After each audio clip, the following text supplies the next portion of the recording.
welcome to another episode of Between the Pipes with Archie from All Everything Entertainment.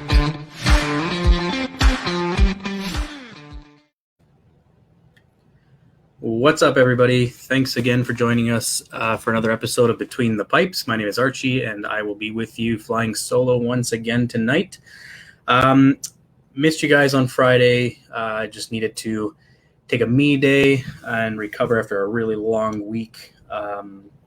So I figured I might as well reschedule, push a little bit so that we had a little more to talk about with regards to the current playoff situation and the teams, the series, and where we're at moving forward as of Friday. So that being said, there is a game going on scheduled tonight at 8 p.m. That is Game 2 of the Stanley Cup Finals between the Dallas Stars and the Tampa Bay Lightning. So I guess we could start off with a couple things that I feel a lot of people are wondering when it comes to Dallas and who their big performers are. So Kiviranta, he's becoming quite the playoff performer and quite the pivotal clutch player, if you want to say, for the Dallas Stars in the playoffs so far this year. Did some research on him, and interestingly enough, he didn't play much during the season for the Dallas Stars, but he did have some interesting stats. So here are his numbers in comparison for regular season versus the playoffs so far. So as you can see, he had 11 games played in the regular season, only one goal. He had obviously 1 point, and he was a -1 rating. In 9 games in the playoffs so far with Dallas, he's got 5 goals, 1 assist, 6 points, and he's a +6 rating. The guy has been absolutely dynamite, whether he's the one scoring goals or he's just on the ice when they score goals. Starting to become, that thorn in everybody's side. So far, we saw it in Game 1, and I feel like we haven't seen the last of him, and we will definitely see him be a pain in the side of the Tampa Bay Lightning tonight as well. That being said, we'll talk about Game 1 because the score doesn't quite justify the game in itself. Now, a couple more things to say with regards to Kiviranta is in the AHL, his stats weren't too bad, pretty impressive. 48 games played, 12 goals, 11 assists for a total of 23 points, and he was a +1 rating. So he's going to be that guy that they've got to watch out for. You can't just let him be on the ice and not pay any attention to him. I think he's demanded that respect by now. So I feel like they're going to have to definitely be watching out for him. Now, with respect to Tampa, the big question there is, does Steven Stamkos return to the lineup? Earlier today, they have not ruled him out for the playoffs entirely. He did take part in an optional skate on Monday, I believe. So he skated. It was an optional morning skate Monday morning. He's not making his debut tonight in Game 2. That's been guaranteed. However, John Cooper has also not ruled him out entirely. So I have a feeling if the Stars win tonight and Tampa goes down 2-0 in the series, I feel like they're going to definitely want to allow Stamkos to return, and I feel like he's going to be wanting to roar out there and try to make a difference, because going down 2-0 to the Dallas team that we are seeing right now is probably something they do not want to do. Again, you can't just count Tampa Bay out going down 2-0, but they probably want to go into Game 3 tied at 1 rather than down 2.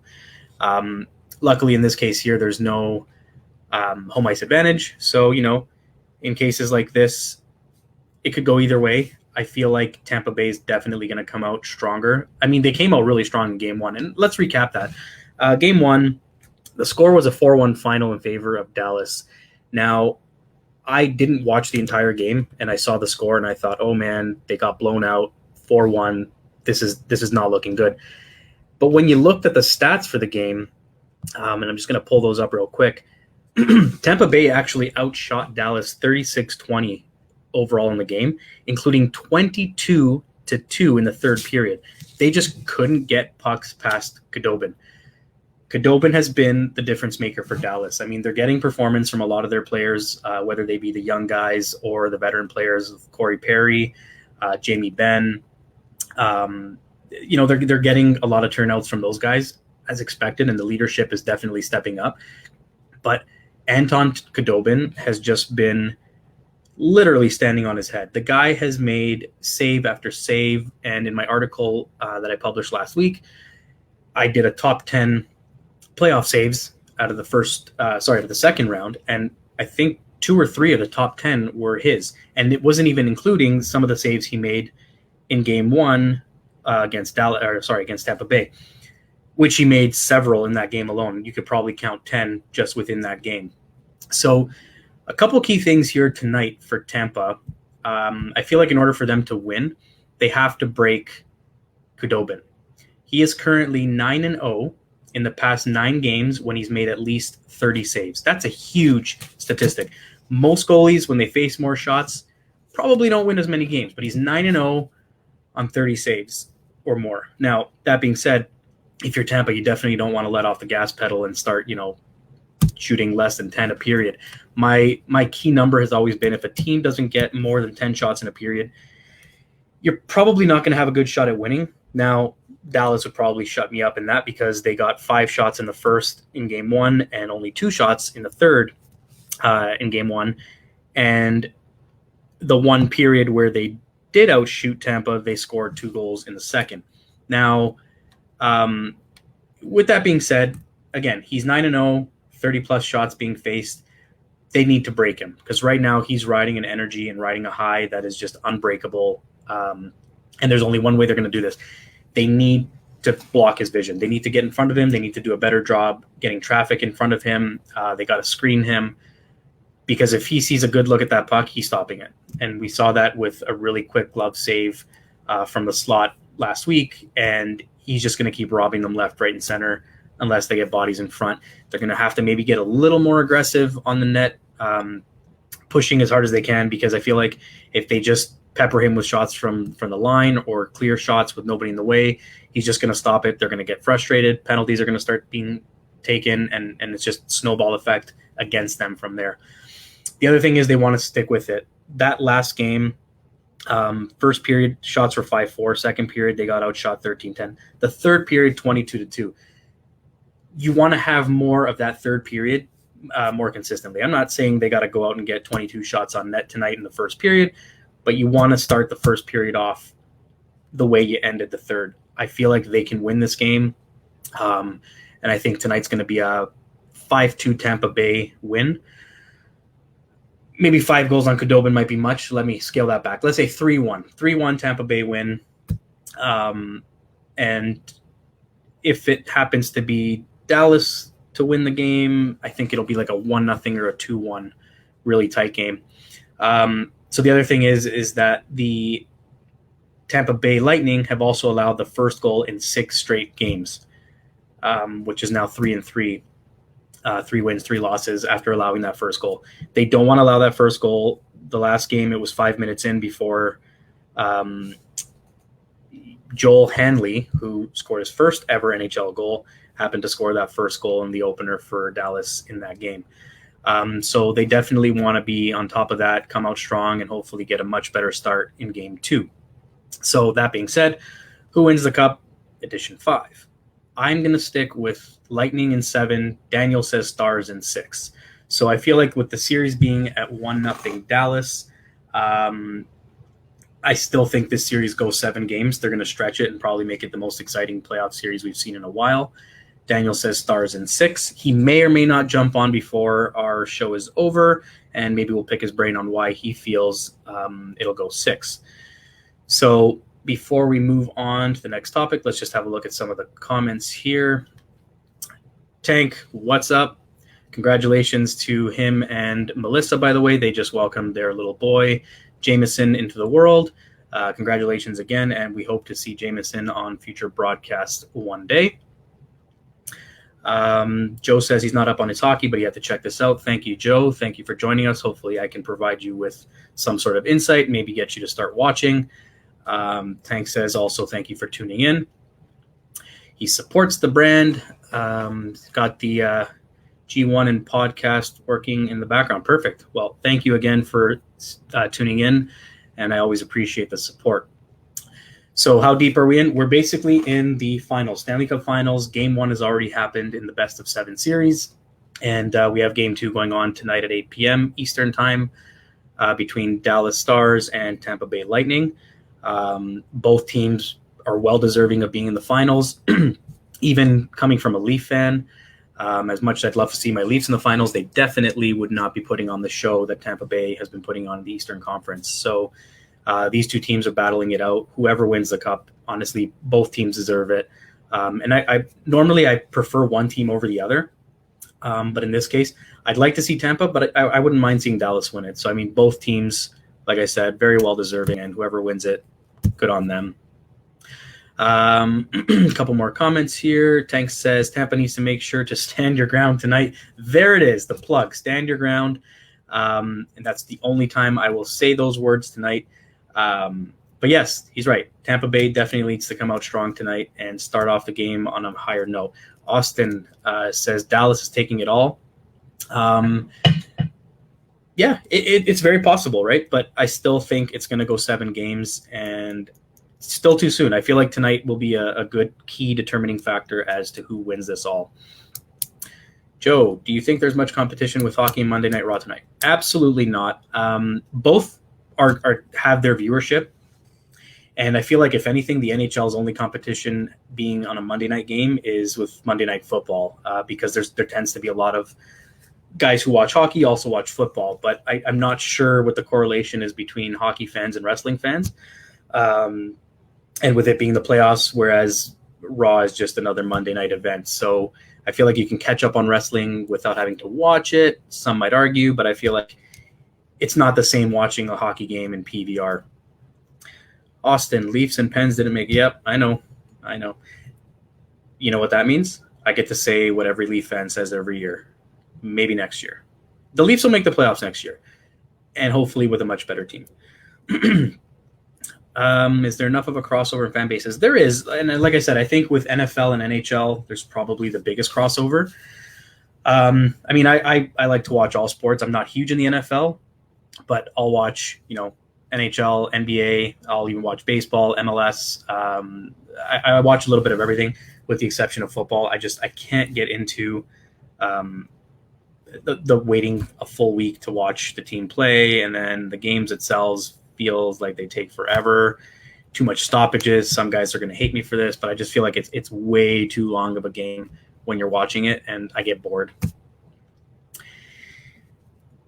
Tank, Tampa Bay looked great in the third period, but Khudobin was a wall. Yes, he was. Khudobin has definitely been a wall. They need to break him right away in the first period, because if they don't, they are in trouble. That guy seems to play better. The more shots he sees, the better he is, obviously, and he makes a lot more saves. And yeah, it is the focus. I mean, both games are going on. I think the Monday Night Football game started 8:15 p.m. Eastern time tonight. And the game 2 is also at 8 p.m. puck drop. So they're going head to head.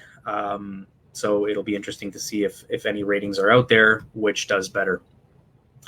Austin says, good game with you. Don't even talk about that. That was not good. I won the award for the worst result in week 1 of our NFL fantasy draft. Again, I know nothing about football. And yeah, I did pretty bad in week 1, and I thought I was going to have a bounce back week 2, and nope, I actually dug myself deeper into a hole. So I can't wait to see what the boys at 2G, 1G have to say after week 2, because I'm pretty sure I will have the worst results come the end of week 2. So back to hockey. I talked about this last week. So the draft is being held October 6th and 7th. The top 10 guys expected to go are Lafreniere, Byfield, Drysdale, Sanderson, Perfetti, Rossi, Quinn, Guhl, Schneider, and Mercer. So these are the guys that are expected to go top 10, with the Rangers, of course, expected to select Lafreniere with the first overall pick. At the very beginning, there was some suggestions that maybe they might consider making a trade to move that first-round pick. A lot of Rangers fans will say that I'm crazy, and that was not the case. But again, rumors, rumblings, it happens in hockey. It's the wonderful world of rumors, right? Doesn't look like they're going to move it, at least not at this point. Nothing's been said. Nothing's been suggested other than some suggested ideas maybe from people. But yeah, so with that, it's a deep draft. The top 10 are all very good. So, I mean, anybody picking in the top 10, and I think even beyond that, this should be a pretty nice draft to select some pretty decent players. And then shortly after, free agent frenzy begins on October 9th, where we'll see a lot of guys getting picked up. And I think, again, I mentioned this last week, and I'm going to keep saying it, this is going to be one of the busiest free agencies I think we've seen in a very long time. So we'll see what happens. And a couple big names being added to that list now is St. Louis's Alex Pietrangelo. Was basically, he's indicated that talks broke down between the two, between himself, his representatives, and the Blues, which is interesting because they basically offered him, and I'm confused by this because I feel like it's I don't even know how to describe it. It's a really weird position they put him in, and I'd be pretty annoyed if that's what they came to me with, like being there for so long, having won the cup with them, and so far being loyal to his team. You basically hand him an offer saying, hey, we're going to give you an offer at 7.7 million AAV, but we're not going to tell you how you're going to get it, when you're going to make what money, or anything along the lines of the structure of that contract. Sign here, date there, see you later. Doesn't work that way. And I'm pretty sure he was not happy about that. So now he's basically expected to test free agency. Nothing's been made certain as of yet. Again, October 9th is the big date. So until then, it's all hearsay. We see what happens. I mean, we've seen cases like this where the player and the team end up reaching an agreement when everybody thought a trade was imminent to happen. I think we saw it a couple of years ago with Tampa Bay and Steven Stamkos. So we'll see what happens. I think in this case, he's walking. He's going to definitely leave. We'll go back to him in a second. Jimmy Howard is another one looking to leave Detroit. And with him looking to make an exit from Detroit, this feels a lot more certain. Apparently, the Red Wings are turning to trying to land Markstrom from Vancouver. So it'll be a lot of goalies in the move, I think, because I remember Braden Holtby is another goalie on the move. Robin Lehner may or may not be on the move. Marc-Andre Fleury may or may not be on the move. One of those two will more than likely not be a Golden Knight at the start of next season. I think it'll be Marc-Andre Fleury.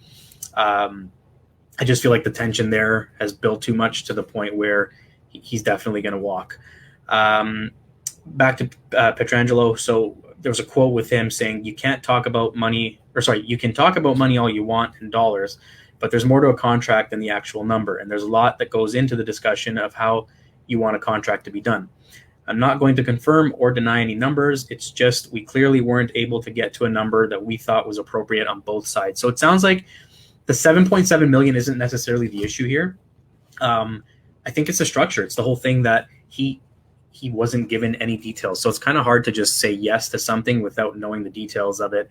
And I think it was kind of foolish of St. Louis to even make that kind of an offer and rather insulting. So if I'm him, I'm walking, testing free agency. He's going to make the money he wants with a contract structured in a way that he appreciates and probably favors. So that being said, just like any other time a big name goes out, the what ifs of Toronto. So I'm going to say this now. A lot of people panic that the Leafs cap situation is the worst. It's actually not as bad as many people think. And in fact, the Leafs are the only Canadian team who have the power to use signing bonuses to their advantage. Now, it doesn't necessarily mean they can afford them without making moves, because they can't. They have to make some moves. But I feel like a couple moves here and there, a couple things that they switch up and freeing up a little more cap space, they can definitely make something work in, I'd say they can even offer him maybe between 7.5 and 8.5, somewhere in that range, with the average, the AAV would be somewhere around 7.5, 8.5, with it being front-loaded, heavy contract up front, mainly with the signing bonus offered up front. And a lot of players like the signing bonus idea because it guarantees them money after year one. And the Leafs are known to give big, hefty signing bonuses. So they can definitely pull that off and use that to their advantage to land him. And everybody knows that the Leafs definitely need, before anything else, even before addressing their goalie situation, because they technically don't have one. Anderson's still got another year in his contract, so they can wait. I mean, obviously they'd like to solidify a 1-2 goalie combination.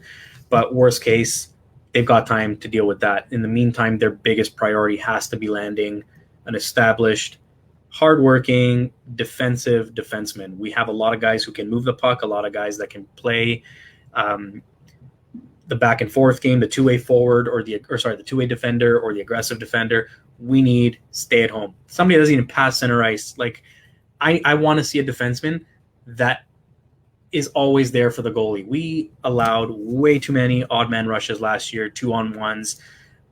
Mitch Marner played defense way too much last year, way more than I would like to see a forward playing defense. But nonetheless, it's a situation they definitely need to look into filling that gap on defense. So yeah, could he be a Leaf? Who knows? Does he become one? I sure hope so. Let's see what else we got. Looking through comments again. Tank says football, baby. Nope. Hockey. It's all about hockey for me. Or football would be better off than NFL. And that also includes our Canadian version of NFL, which is the even more boring CFL. Joe says he's dipping out. Thanks again for joining us. Appreciate the kind words, and thank you for participating and dropping us a few comments. Austin says the Pens had to trade the first. Yeah, because the Leafs are known to give away first-round picks, so it was really nice to finally get one back. But more importantly, we freed up quite a bit of money. I feel like Kapanen will bite the Leafs when we play them. He's a good player. I never had anything negative to say about Kapanen. He didn't have much of a playoff run for them, but he'll be good. He'll be good for Pittsburgh, and the Leafs really needed that first-round pick. Whether they use it in a trade or use it to their advantage, I'm happy it happened. Red Wings need help. Red Wings need a miracle. They were one of the teams that had one of the deepest scouting, I guess, I don't know what you want to call it. Their scouting program has been one of the best scouting programs I've ever seen. They draft deep, again, and this is something that everybody will ever know about the Detroit Red Wings.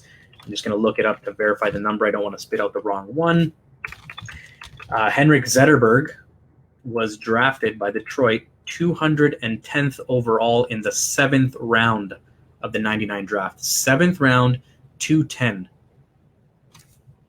What? I don't even know 209 players who would have been drafted ahead of him that would be better, because they definitely weren't. And then you can also look at Pavel Datsyuk in Detroit, who was drafted 171st overall in 98. 171st. How? I don't get it.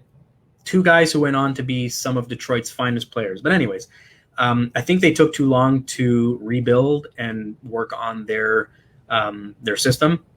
So now they're in a very big rebuild fire right now that I think in time they'll get there. I have no doubts that we'll see Detroit get back into their routine and back in their groove of making the playoffs pretty much every season for the next 15 years in a row.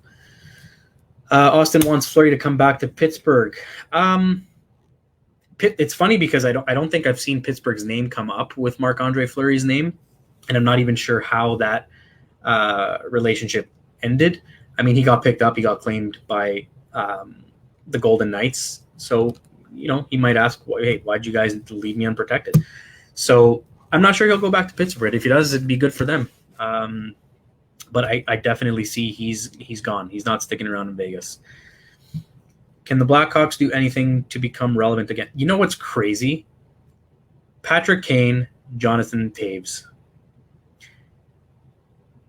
Those guys belong in a deep playoff run. Now, I think between goaltending being an issue and your Chicago defense is getting old, they've got some great young talent on that team. I just think they need to focus a little more. Unfortunately, they might have to move either one of Kane or Toews to maybe make the team better up front, not to knock those guys in any way because they're phenomenal players, but I think they need to start the rebuild, and that's the best asset return for them would be to get rid of one of them maybe and pick something up. I mean, there's teams who would definitely be knocking on that door. What's up, Tyler? Thank you for joining us. Who's Leon? Oh, no idea. Yeah, no clue, man. Leon Draisaitl. So Leon Draisaitl just won the Ted Lindsay tonight, which I believe is given to the league MVP. So voted most outstanding player by the NHLPA after leading the league in scoring. Well deserved. Draisaitl was on absolute fire this season. Led the league with 110 points, of which 43 were goals during the regular season. He ranked first in points per game with 1.55. Also in assists and power play points with 44, and was first among forwards in ice time per game with an average of 22 minutes and 37 seconds, which is insane. And that tied him with David Pastrnak in Boston for the most in-game winning goals. Most in-game winning goals for 10, and he was second in even strength points with 66, and power play goals with 16. He had 33 multi-point games and scored at least 1 point in 56 out of 71 games. Fire, and very well deserving of that award. No questions asked. Congratulations to Leon Draisaitl of the Edmonton Oilers. In addition to those awards, we also found out, and this is no surprise, Cale Makar wins the Calder, which is for first-year defenseman in goals. He was also second in assists. This is basically for the Rookie of the Year. So Cale Makar definitely came into this league and dominated. 21 years old. Unbelievable. Like the numbers this kid put up in his first season in the NHL. Just to go over some of those. He led NHL rookie defenseman in goals with 12. Power play goals, he had 4 in 57 games this season. And he only played, 57 games. I mean, because of COVID, he probably would have had way better numbers. Among NHL rookies, he ranked second in assists with 38, and he had 50 points, which is now an Avalanche/Nordiques record in a season by a defenseman. He had 19 power play points. He also scored 4 game-winning goals and had a plus 12 rating. Averaged 21 minutes of ice time per game, which was third among rookies. Again, very well deserved. Congratulations to Cale Makar on winning the Calder. The Calder is also the trophy that Austin Matthews won for the Leafs in his first year. Just saying.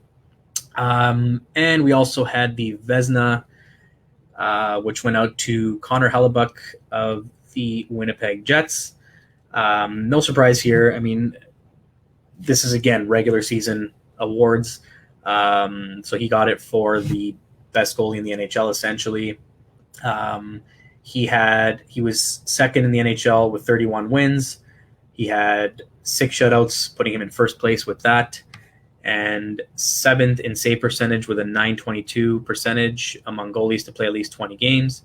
His record was 31, 21, and 5 with a 2.57 goals against average, and he allowed 2 or fewer goals in 32 out of 58 appearances this season. The Jets got to the qualifying round. They didn't get beyond that. They lost in their best of 5 play-in series against Calgary in 4 games.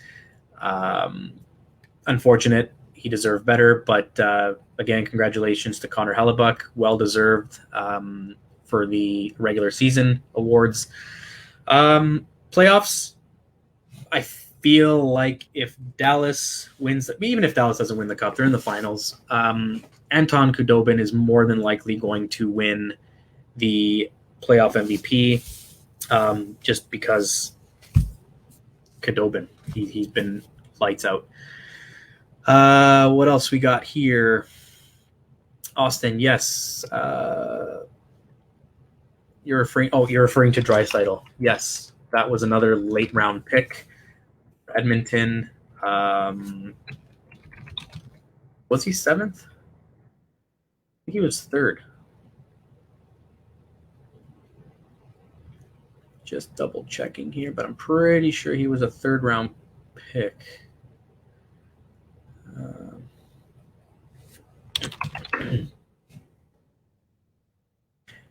So 2014,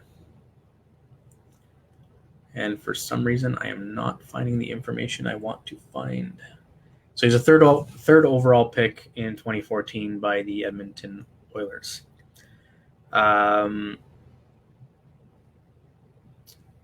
Yeah, so definitely deserved that award. Played a great season. Austin again. Fleury said originally he wanted to be part of that new franchise. Give him a start. Pens will always be his team. Won't forget them ever. That's what they all say when they leave. Pretty sure the Penguins are in his rearview mirror and long forgotten by now.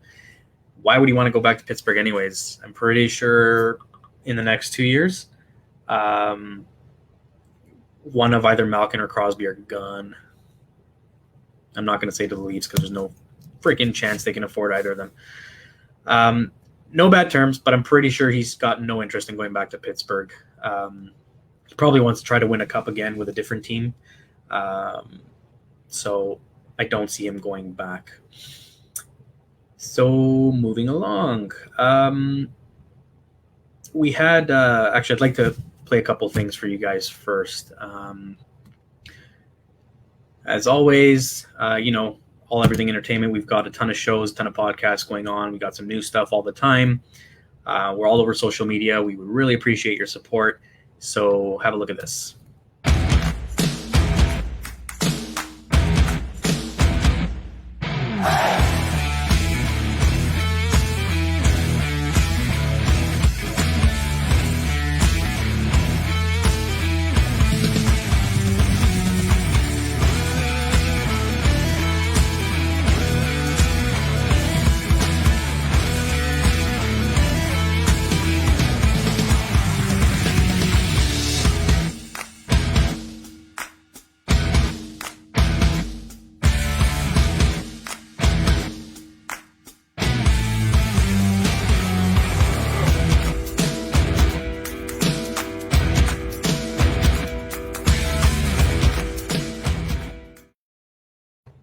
And of course, while you're following us and looking for that stuff, there's also this.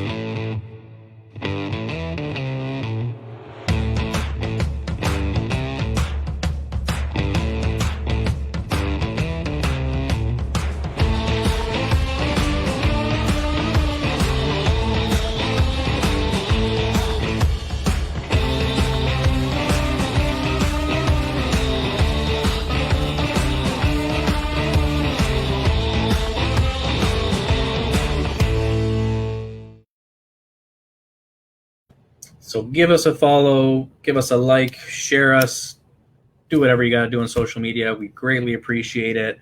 All the support you guys give us. Without you guys, we're just doing shows for ourselves. So, thank you for everybody tuning in as always, and we appreciate all the support. So what the 2020? I don't have much to talk about in this segment other than the fact that we finally got some information regarding the upcoming season. So Gary Bettman says that he feels that the December start is very unlikely, and he would not be surprised if the season starts either late in December or in early January. So the date, apparently I didn't know this, but the date that they always had in mind was December 1st. That's very ambitious of them, and I would love to see hockey back December 1st. But he's saying that it could very well slip into January. Now, I feel like there could also be some interesting things that kind of get in each other's way. So last week, the International Ice Hockey Federation announced that the World Juniors will be held in the Edmonton bubble this year. So that being said, now Edmonton is obviously one of the two bubble cities, with Toronto being the other one. So that tournament usually takes place over Christmas, Boxing Day into the new year, which would definitely interfere with and run around the same time as the NHL, whether they start in December 1st or potentially after the fact in January. So I feel like that may also be one of the driving factors in when the next season would start. So we haven't had anything concrete just yet. He does, however, indicate that he anticipates playing a full 82-game season plus playoffs, and that the preference would be to stay out of the summer as much as possible. this means we could see a lot of hockey. Like if he's trying to fit in an 82 game schedule with playoffs and try to stay out of the summer, we could maybe see, it won't be too bad because this year we're going into potentially October, first week of October-ish, maybe sooner depending on how quick the series ends. Whereas next year, I mean, if they're starting even January, you'd be looking at, they could probably play into July, August, the latest, which isn't too bad. But I mean, if he's looking to scale back into the summer, he's probably going to try to aim to have the playoffs said and done by July, which would be great. I don't mind the later start. I'd love to see, hopefully, the season after that return to, again, the 82 game schedule with maybe some more breaks in between. That being said, I feel like this will eliminate that annoying 1 week bye that all the teams get at some point. And there's been no mention of the All-Star game. I'm not even sure if an All-Star game has been assigned to anybody this coming season. Looking that up as well because why not? It shows the 2021 National Hockey League All-Star Game scheduled for January 30th. But there doesn't seem to be a host. So it's probably not going to happen. I feel like they might just have the teams try to host something within their own cities, which most teams already do, to try to get that fan engagement. I don't see the NHL spending the money or the time and the effort into putting together this whole All-Star Weekend hoopla because it just doesn't make any sense. It's not as exciting as it used to be. I think last year they tried to make it interesting with some pretty weird things, like shooting from the stands and target shooting and shooting into I don't know. I thought it was a bit of a circus. I didn't like it. Maybe some of the younger fans enjoyed it. I thought it was kind of lame and a poor attempt at trying to cross the NHL with American Gladiators. So yeah, I'd rather they don't do that. I prefer the teams did something for their own cities, for their own fans, especially because tickets are insanely priced in a lot of the bigger hockey cities. So why not give back? Give back to the teams or to the city, to your fans. When I was a kid, I used to love going to the Leaf skills competition where it was basically, I think back then it was $5 a person. You went in, first come, first serve, you sit down, you got to watch Team Blue versus Team White. And they did everything, fastest skater, hardest shot, team versus team, goalie showdown, shootout thing, whatever.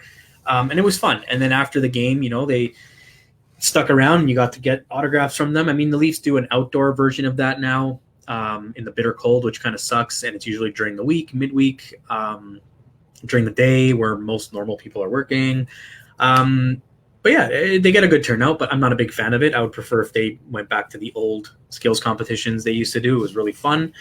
But yeah, so that's not going to happen this year, more than likely. What else? I'm not sure about any outdoor games.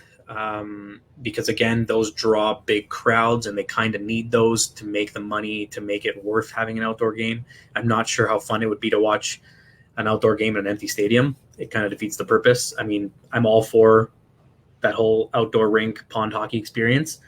But if you're going to do this thing in outdoors, here's an idea.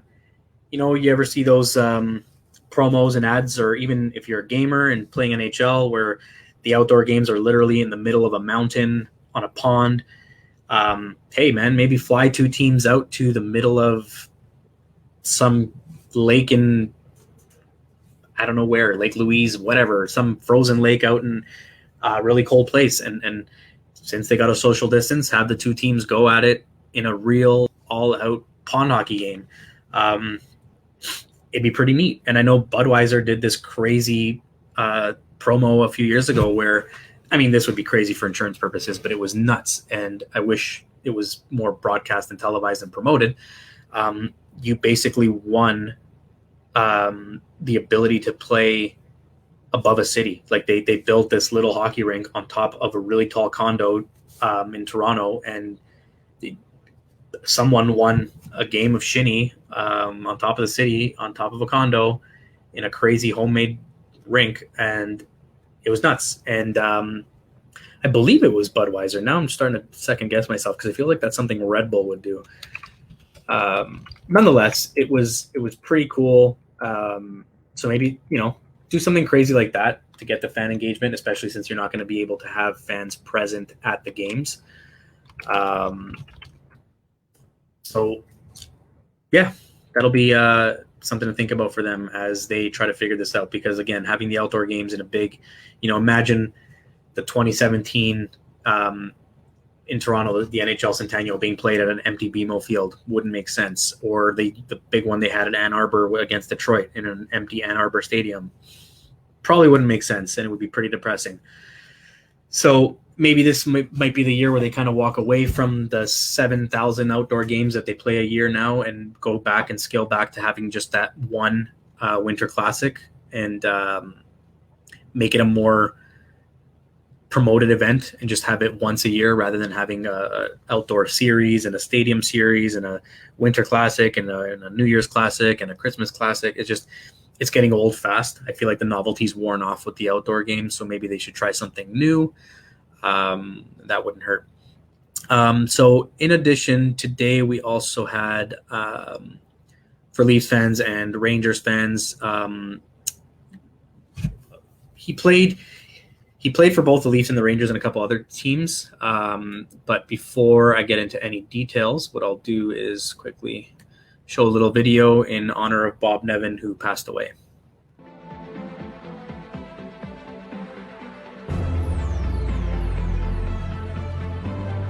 Bob Nevin was runner-up to Dave Keon for Rookie of the Year in 1961. He scored the tying goal in the deciding game of the 62 Cup and was a part of the 63 Leafs championship team the following season. His captain, George Armstrong, called Bob a hell of a player. He played with Kelly and Mahovlich. He was a defensive player who could score like hell. It's too bad we traded him to New York.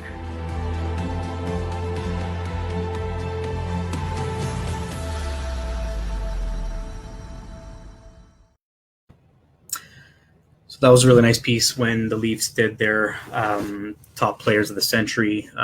So he was born in Timmins, Ontario, Canadian boy. Grew up playing in Toronto for the Western Dukes and the Marlborough Juniors.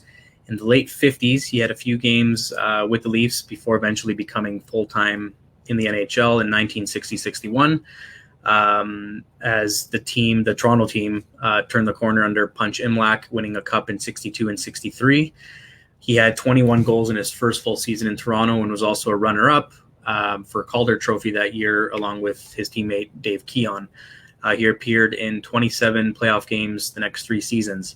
In 63-64, he was traded to the New York Rangers in a blockbuster deal that saw himself, along with Dick Duff, Rod Sealing, Arnie Brown, and Bill Collins, in exchange for Andy Bathgate and Don McKenney from the Rangers, which helped secure a third Stanley Cup for the Leafs, while Bob Nevin became a fixture in Manhattan, having played 5 seasons in which he got 20 to 30 goals each year.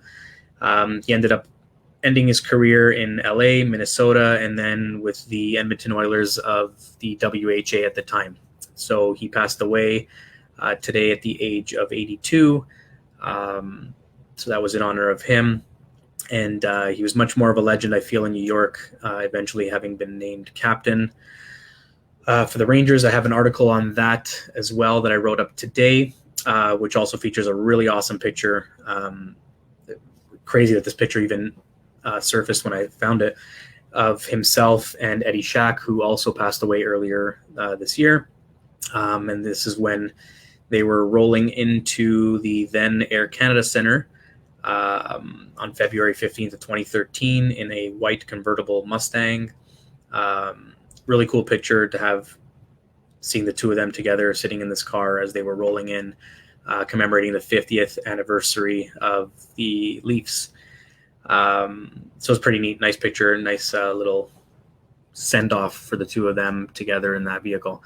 So that being said, we've got 15 minutes before puck drop in game 2 of the series. I'm going to pretty much end this show tonight with this, because I'm also going to be going live on Friday again with the regularly scheduled show for Between the Pipes.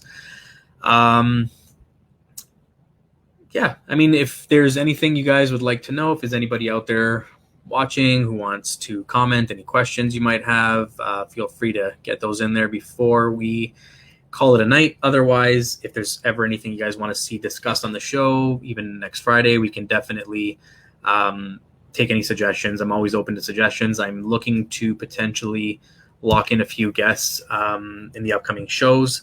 I've been in contact with a few former NHLers, some current NHLers, some back and forth discussions. A lot of these guys have obligations to other shows, or perhaps just have to go through a flow in order to get them on the show. So hopefully I'll have some big news for you guys soon with respect to getting any celebrities on the show. But yeah, so feel free to drop me a message, whether it be on the show, comment anywhere you'd like, send me a message on Facebook. You can find me on Instagram. Any suggestions would be more than happy to be considered. So before I let you guys go, again, if you're wondering where you can find us, as always, on our social media platforms.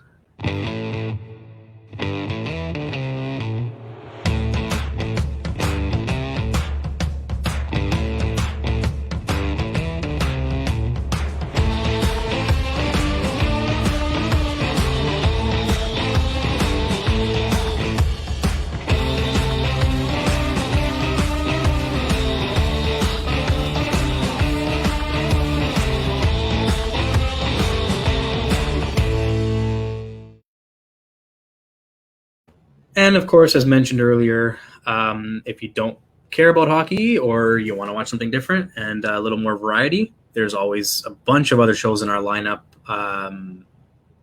Rather than list them all to you, you can watch this again.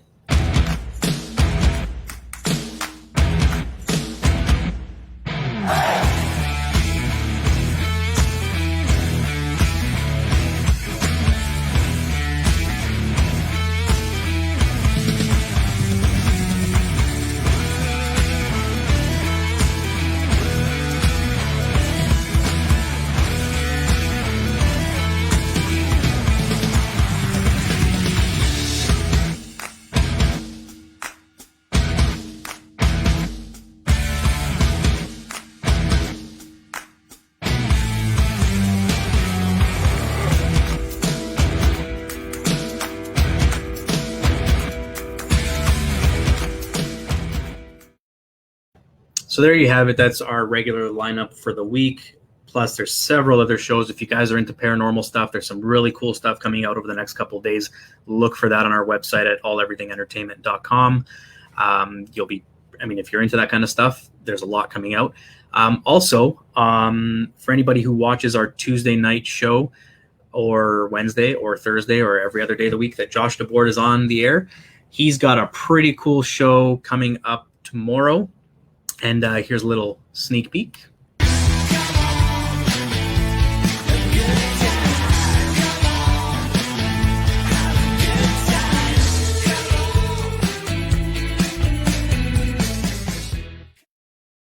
He is super excited about that. That is tomorrow night at 6 p.m. Eastern. You can catch that live as well. It'll be the first time he sways away from wrestling and pretty much all major sports. Interviewing two guys from a rock band, and it's a band that he really likes. So it's going to be pretty cool. It'll be interesting interview for him to be able to do and for the guys to join. And apparently they're wrestling fans. So Josh's two worlds combined. I think the only thing that would make him happier is if Taylor Swift watched the episode. With that being said, guys, a couple more comments before we get going. Tank Gray Show, thank you very much. How much do I bet on Tampa tonight? If I was a betting man, I would say, I don't know, man. I don't even know what the odds are, but I'm saying Tampa wins tonight. So take that for what you'd like. I'm going to do this because he's not here, so I feel bad. Daniel says, I'm kicking butt tonight. Thank you, Daniel. And Cage My IQ Thursday night. And in case you didn't know, he also runs another show on Sundays that shall remain unnamed because I said I would not say it again tonight. So anyways, guys, again, thank you very much for tuning in. Game time is in 10 minutes, and if you're an NFL fan, Monday Night Football is about to start in 25 minutes. Plenty of sports, plenty of action. And again, if you guys aren't doing anything tomorrow night, please tune in and watch Josh and his interview tomorrow night as well. 6 p.m. Eastern, alleverythingentertainment.com. Thank you again for all of you who joined in, and I will leave you with a brief moment of silence again in honor of Bob Nevin.